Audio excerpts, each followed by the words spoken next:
ana srede forest ni mfimfin saada no nso na eye joada Monday wayi ni papa si ho wo be cheche ni papa edi na boduam satam se nyame nchaade na branche ni akatesi a busuefu a waba so obecheche obi ni papa ntem na abranche jimifu no so wa na nwene se ne papa abre no ho enam no sokura na ne mami ewuye ne papa antona antwene ne papa kura enam odo anu wo ma ne ntina aware kwa wanware bi abranche anwene sa de we nyina ho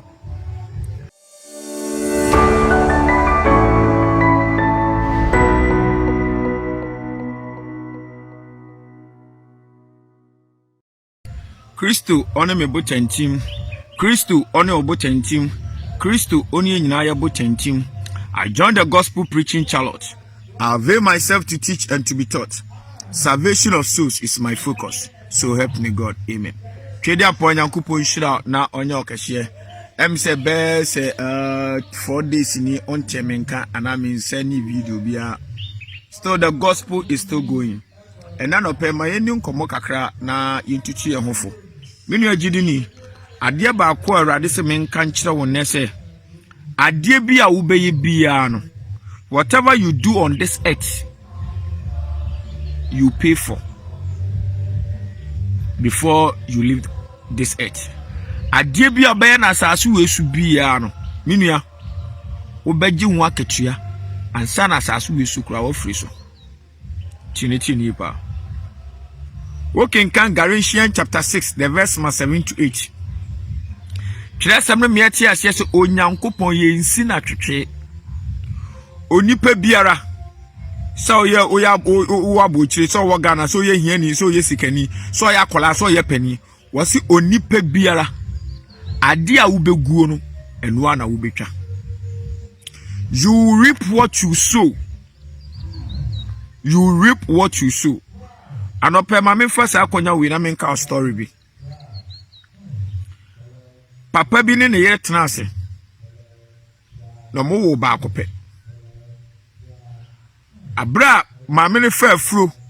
because mo tena ase for more than 25 years asana ebebem chinchire ne mpa bo ne nantia na nyankopɔn ma ne nsa so ɛna maame fa afuro eba sika pa na sa awofo eni omu obi Mami kwa awoso fofia ntwata ena mami ejemu sede na papa ne do ne yiri ntino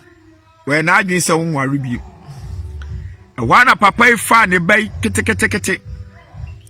o de lato ji ni mrofu nuani puopu abofra ya no breast milk bra na abofra nyini ye o de na ko school wo wiase nyina and abofra abedimu when you one of the white collar job say papa nso enam adwempa ne akomapa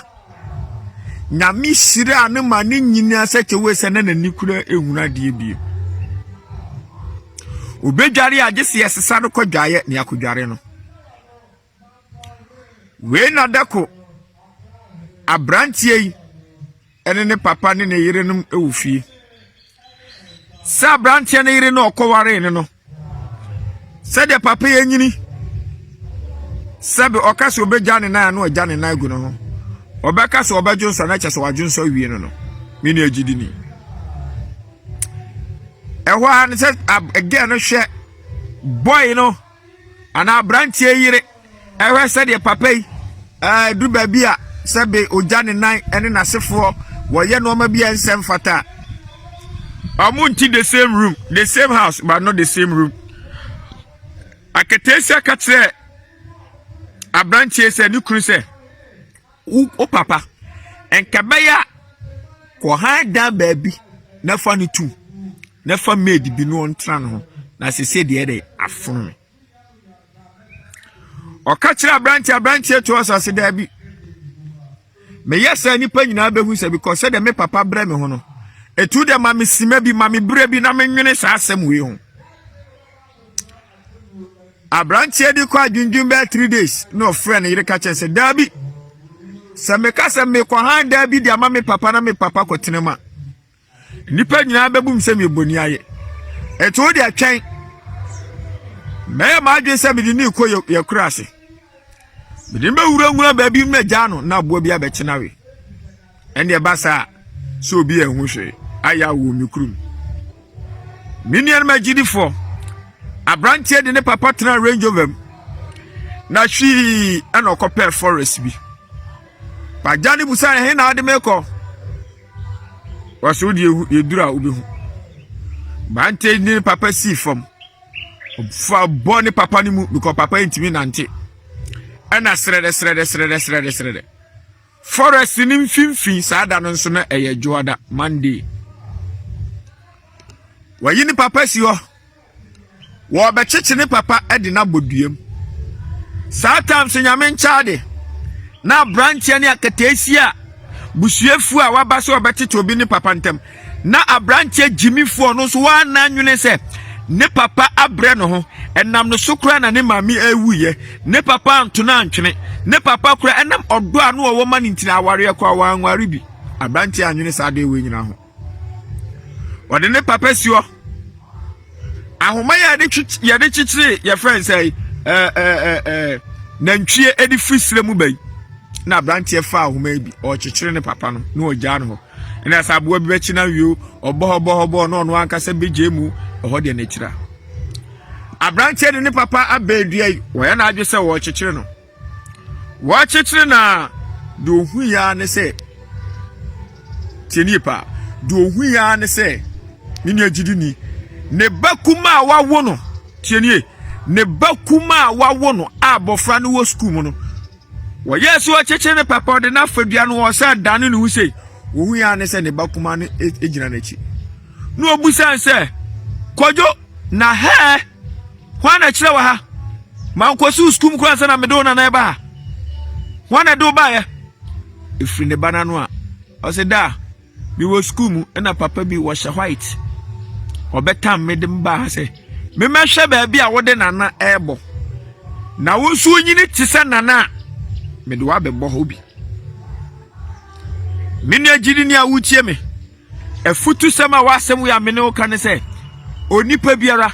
ade bia wo bedua no enu na wo betwa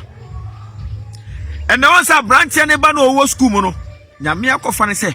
o mehwe ba bia ode ne nana na ebo na ne papa nso nyini du sam pempenso na wode na bebo ho mini agiri ni obie no obedua ntos akoti mukuda ene dai ade bia wuye bia no kahuru se wo ye papa na wanya papa wa brabo se wudua baboni a obeti ababoni se wudua abapa a obeti abapa ene na kosi boni say you will reap what you sow. You will reap what you sow. Ejidifo iwiasa fa na nyina